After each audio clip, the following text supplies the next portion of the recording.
Ashton Kutcher is in the midst of a PR crisis. After being accused of covering up for his convicted friend Danny Masterson, he's now facing allegations that he lied during the murder trial of Ashley Ellerin. This is disturbing, guys. Welcome to Popcorn Planet. I am Andy Signor, and honestly, I was unaware of this trial, but then I caught up with Aaron Smith-Levin over on Growing Up Scientology, who put this video out, and it's been going viral. I wanted to address it with you guys, too. We're going to try and get him on the show tomorrow. Try to get him on today, but he's slammed, obviously, because this story is blowing up. Again, if you were unaware, Ashton Kutcher was on the stand because he went out on a date with this woman who then was discovered to be brutally stabbed.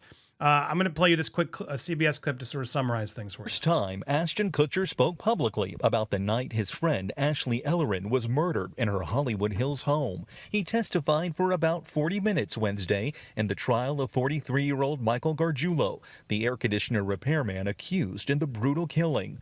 Kutcher said he and Ellerin were scheduled to go out on their first date on February 21, 2001, the night she was murdered. He told investigators he was running late when he went to the 22-year-old's home and knocked on the door to take her to a post-Grammys party. During opening statements, prosecutors described the scene. Mr. Kutcher looked in the window and saw what he thought was spilled wine on the floor. We believe now the evidence will show that was actually blood. Investigators believe Gargiulo attacked the fashion student from behind when she got out of her shower. Kutcher testified he left when Ellerin didn't answer her door. He assumed she was upset and departed without him because he was late. Ellerin's roommate found her the next morning, brutally stabbed to death. Prosecutors describe Gargiulo as a methodical and systematic killer. He's accused of attacking at least 4 women, 3 in California and 1 in Illinois. 2 of his California victims, including Ellerin, died. Now, it's important for you to know that no one's accusing Ashton Kutcher of murdering anybody. Let's make sure we're very clear on that. There's some spin out there, people trying to imply that. No, what people are trying to imply is that because Ashton Kutcher wasn't honest during this period, we're going to explain what the accusations against him are. This guy, Michael, the serial killer, was able to go do it again because the cops weren't able to actually process the case because they knew Ashton Kutcher was indeed lying. So what was he lying about? Well, here's Chrissy Bixler, who's coming in, who was dating Danny Masterson at the time. Dear Ashton, know your secrets. Your role model keeps for you ones that would end you. Did you forget I was there? You were on speakerphone the night you called Danny on February 21st, 2001. I heard everything. I heard the plan.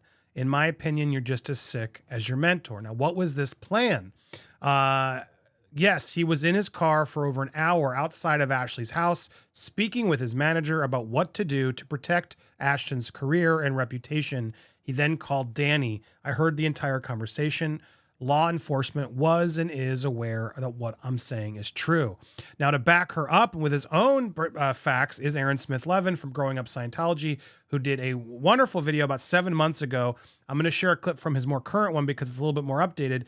But just so you guys get the sort of skinny on it, they're basically accusing him, and these are sources that Aaron's gotten from the LAPD that say he didn't just walk up, look through the window, and leave. No, Ashton walked into the room, to the house, saw her there, freaked out, left, closed the door, went to his car, before calling the authorities, called his management, called his team.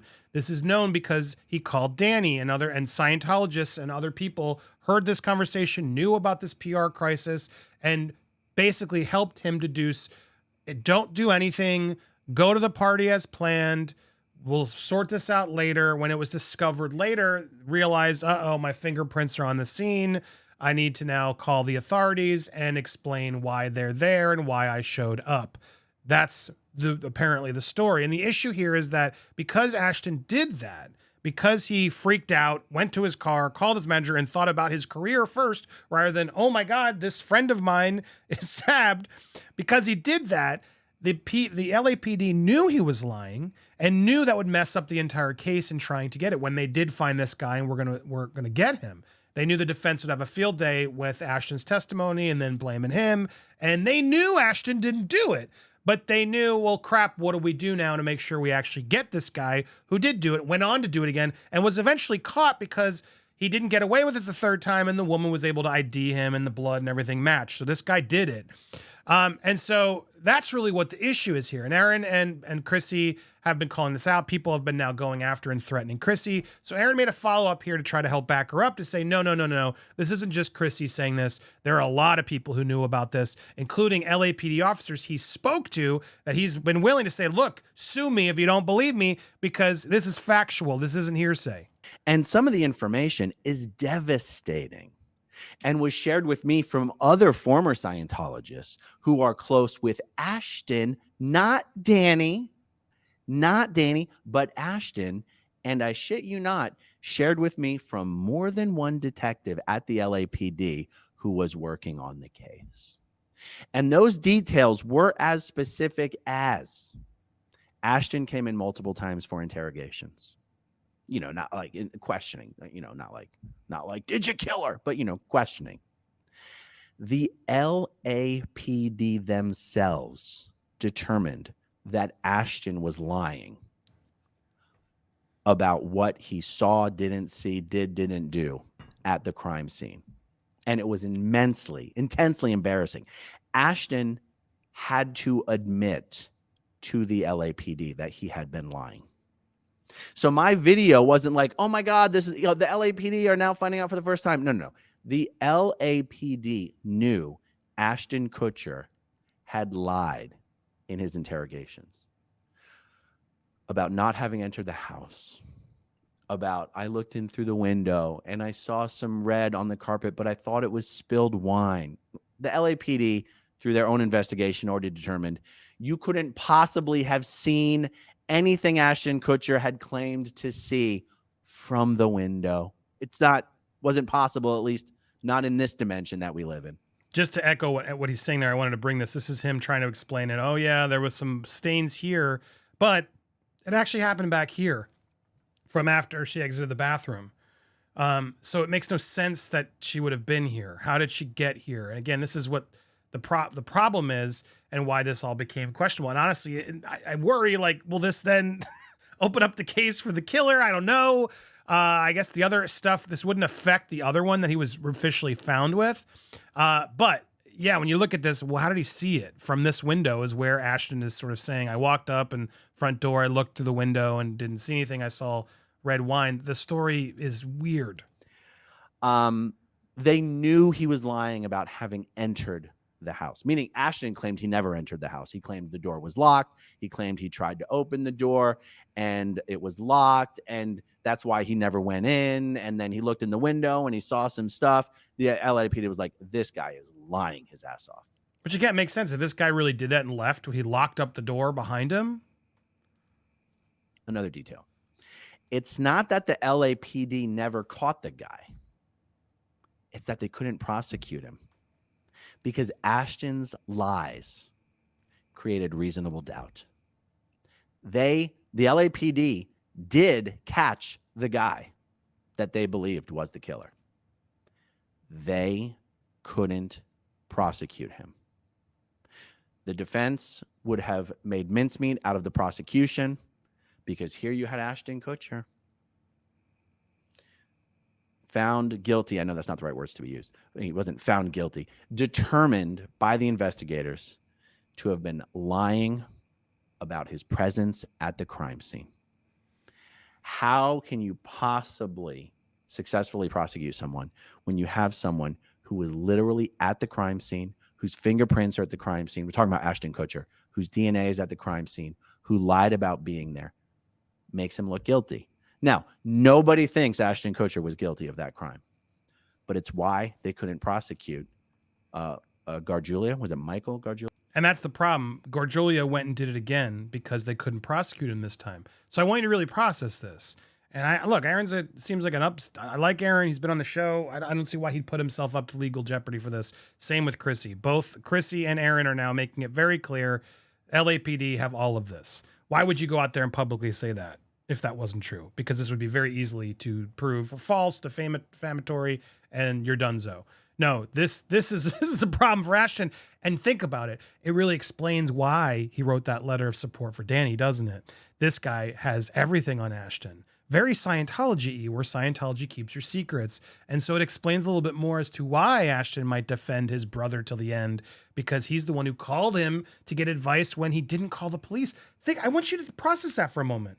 You walk in on a date with your friend. She's stabbed to death. And your first thought isn't to call the police. Your first thought is to go to the car and call your manager and sit there for an hour in the car going, what do I do?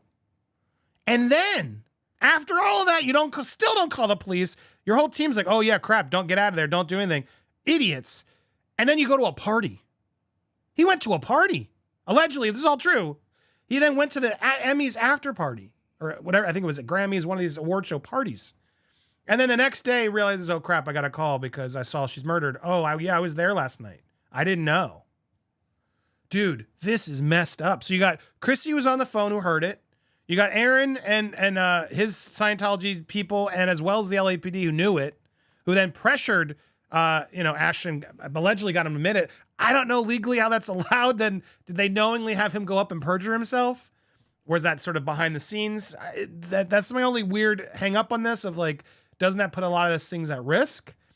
And why would the LAPD tell Aaron? I don't want to call him a lot, but it's a little crazy. But then at the same time, you realize this was after the fact, while they're trying to figure out who's covering this up. Maybe this was part of the Scientology investigation. This was a while ago. So I still have questions, but at the same time, to see these people so publicly say this factually, to me, makes me believe them. Why again? And if this isn't true, Ashton, sue them. For real. If this isn't true, Ashton, you have money. You have a lot of money. This is a damning allegation against you. Sue them and prove this is not true.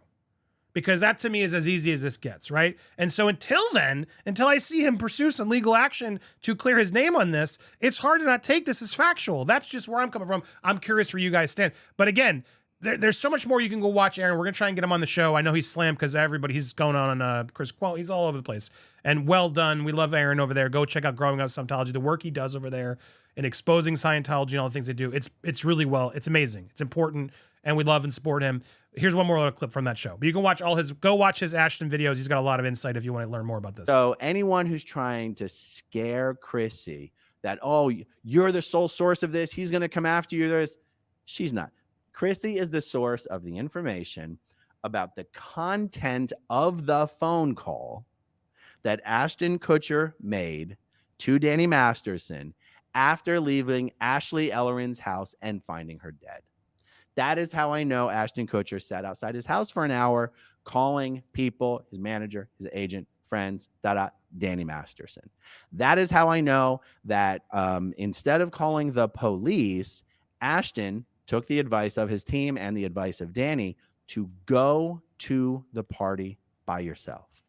The party that you and Ashley were going to go to together, go by yourself, make up a story. You went to her house. You checked the door. It was locked. She wasn't there. She wasn't answering your phone calls. You looked in the window. You saw something. It was red. You thought it was wine. I mean, even as you hear the story now, you're like, that's obviously a bullshit story, right? Yeah, because it is a bullshit story. That part of the story, the plan, that information came from Chrissy because that's the phone call she overheard. Every other detail in my video came from other former Scientologists who are close to Ashton and also came from more than one LAPD detective. So I just wanted all you Ashton Kutcher fanboys and girls who are out there. And you got to know, look, Aaron does have access because he was deep in Scientology for a long time. And yeah, when you're in, you get the intel. And then when you're out, you're out and you can't. So I do believe his sources. I do believe he's not going to put his whole name and everything to say this is true when it's not. So this is damning. Again, ball's in Ashton Kutcher's court. Sue him if it's false. I want to see what happens here because otherwise this is awful. Dude knew and then went to a party and then take that into consideration as, okay, well, that makes sense why he'd write this letter for Danny. I got so many more thoughts and we got more content coming in about this and you guys have been watching. Expect more coverage on this. If you haven't already, make sure you hit that subscribe button because a lot more has been coming in. We'll be giving you updates throughout the day and this week about this. So hit the bell so you get notified. Smash the like button. Leave your comments down below. What do you think? Does this explain why he covered up for Danny? Would you have left as well? Would you have freaked out and left the scene of a crime and go to a party and not called the police? Do you think Ashton's crazy? I want to hear your thoughts down below. Tell us what you think. Thank you guys so much for watching. Stay tuned for more here on Popcorn Planet.